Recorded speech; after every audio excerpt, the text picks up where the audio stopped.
मित्रांनो, जय शिवराय. आपण सध्या आहे नाशिक जिल्ह्यात उत्तर महाराष्ट्रात आहे आणि पिंपळगाव बसवांच्या या भूमीत आहे.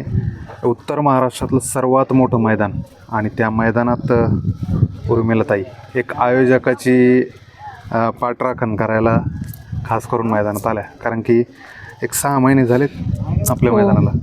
6 महिन्यापूर्वी मैदान आयोजित केलं होतं ताईंनी आणि त्या मैदानाला प्रतिसाद जरी कमी मिळाला पण एक कुठेतरी घडवून आणलं चांगलं मैदान. आणि त्याच अनुषंगाने कुठेतरी आज या मैदानाच्या आयोजकाची गणेश भाऊ बनकर यांची पाठराखण करायसाठी खऱ्या अर्थानं मैदानात आल्या.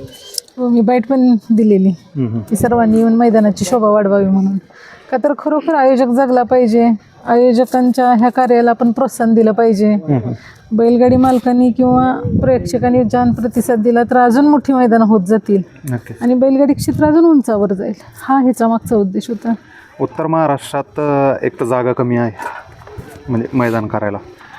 जसं पश्चिम महाराष्ट्रामध्ये जागेला तिथं कमतरता नाही, तसं उत्तर महाराष्ट्रात कमी. आणि ही एकमेव जागा असेल नाशिक जिल्ह्यात मी तर म्हणतो की तिथं एक मैदान चांगल्यारीत्या घडलं. श्रीनाथ केसरीचं कुठेतरी आठवण करून देतं काही मैदान. श्रीनाथ केसरीलाच टक्कर देतं हे मैदान.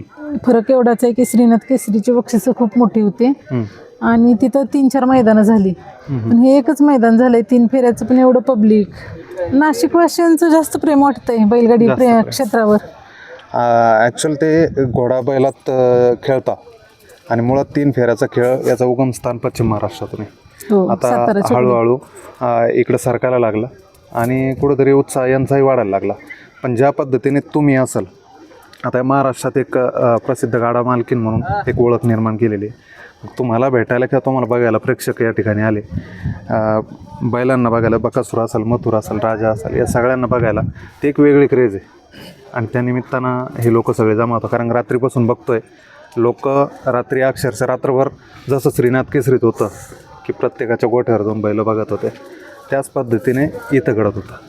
मी पण बघितलं बाईटच्या माध्यमातून की यूट्यूबर्स तुम्ही सगळ्यांची बैलं दाखवत होता. पण नाही, ह्या भागात क्रेज खूप आहे आणि आम्हाला पण वाटतंय सातारा छकडी अजून ह्या भागात चांगली अजून प्रसिद्ध व्हावी. पण आम्ही पण फुल नाही फुलाची पाकळी म्हणून ह्या मैदानाला येऊन ह्या मैदानाची म्हणलं शोभा वाढवावी म्हणून ह्या मैदानात सहभाग झालोय.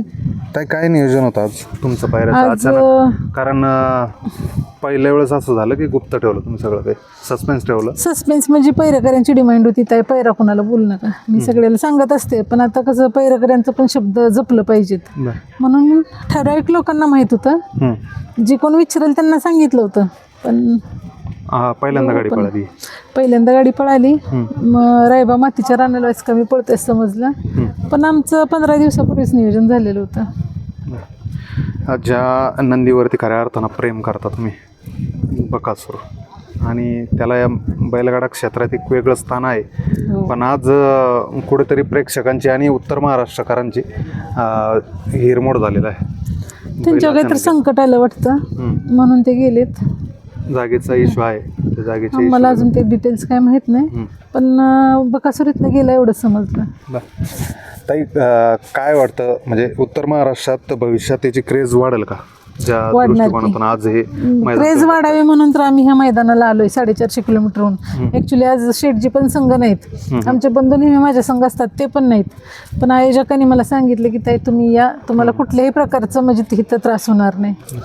शेठजींनी सांगितलं तुम्हाला बैलगाडी क्षेत्र उंचावर न्यायचं आहे तर तुम्ही सहभाग घेतला पाहिजे म्हणून आम्ही आलोय.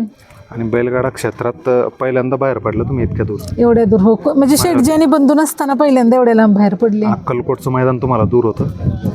तरी पण नाही, 100-125 किलोमीटर होतं. एका दिवसात अप अँड डाऊन झालेलं. म्हणजे दुपारी गेलेली संध्याकाळी 8 पर्यंत घरी आलेली. पण हे नाही ना, हे 450 किलोमीटर आहे, ते 125 किलोमीटर होतं नुसतं.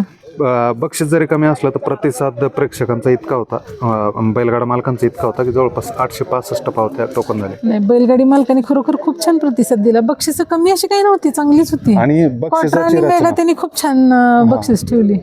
त्याला घेऊन काय वाटतं तुम्हाला? नाही, आयोजकांनी म्हणजे पैसे कमवून हा त्यांचा उद्देश नव्हताच. ते राजकीय व्यक्ती आहेत, खूप चांगले व्यक्ती आहेत चांगलं मैदान घेतलं त्यांनी, बक्षिसं चांगली ठेवली, गाड्या जास्त झाल्या म्हणून त्यांनी बक्षिसं वाढवली. बरोबर. त्यामुळं त्यांचं करावं तेवढं कौतुक कमी आहे. तुम्हाला कसं प्रेम मिळालं? नाही मग नाशिककरांचं खूप मिळालं. नाशिककरांनी खूप छान प्रेम केलं. कारण रात्रीपासून बघताय सगळेच लोक, बाहेरची मंडळी आलेली, महाराष्ट्रातूनच नाही तर महाराष्ट्राच्या बाहेरून लोक आलेले, आणि प्रत्येकाला एक माणूस वेगळा दिलेला आहे की त्याचं नियोजन तुम्ही करा, म्हणजे हे आयोजकांकडनं. आयोजकांनी खूप चांगले केले की ठराविक लोकांच्याकडे चार पाच नंदींची त्यांनी म्हणजे ही व्यवस्था केलेली. गणेश ढोकळे त्यांनी आमच्या राजाची रायबाची व्यवस्था केलेली, आणि साहेब पण त्यांच्यापाशीच उतरलेलं बहुत. सागर चौधरीकडे उतरणं होतं काल, पण त्यांच्या घरी सुतक होतं म्हणून ते म्हणले की नको. कारण तिथूनच माहिती मिळाली. सागर चौधरी बोलले की बा ताईंचा राजा आपल्याकडे जाणार आहे, आणि ताईचं माझं बोलणं झालं नाही. ते अगोदर बोललेले तर आपल्या गोट्या उद्या तर हो म्हणलेली, पण परत त्यांना ते तसं झालं, त्यांचे काका काहीतरी वारले म्हणून मग परत इकडे गणेश भाईंच्याकडे आले. नक्कीच. ताई, जाता जाता कुठल्या मैदानात आता राजा आपल्याला दिसेल पळताना? राजा आता आपल्या तिथले दुसऱ्याची मैदान आहे, अजून काही कुठलं पुढचं नियोजन नाहीये. बरं. 27-28 ला पळेल. आता राजा इथनं गेल्यावर कंदूरला जाईल दादांच्याकडे. आता झालं तुमचं, म्हणजे नाही म्हणजे मी आता जाणार आहे शिमोग्याला. हो ना, तेच ना. तुम्ही जोपर्यंत होता तोपर्यंत राजा तुमच्याकडे राहणार. 2 महिने आपल्याकडेच होता, आणि राजासाठी मी 2 महिने राहिले. बरं. आता तुम्ही शिमोगाला जाणार आणि पेडगावच्या मैदानात असणार का? हो, माघारी येणार की. बरं, नक्कीच. शुभेच्छा असतील ताई. आणि राजा ज्या पद्धतीने गती लावतोय, पळतोय, प्रत्येक मैदानात जिथं जाईल तिथं गुलाल करतोय, तर या मैदानात अपेक्षा होती की इथंही काहीतरी नाही, क्वार्टरचा गुलाल तर भेटतोयच. काय तर चांगले घरी गेलेत, मग आपण काय चीज आहे. गुलाल टाळला नाही. गुलाल टाळला नाही, हे महत्वाचं आहे. नक्कीच. चालतं ताई, धन्यवाद, शुभेच्छा.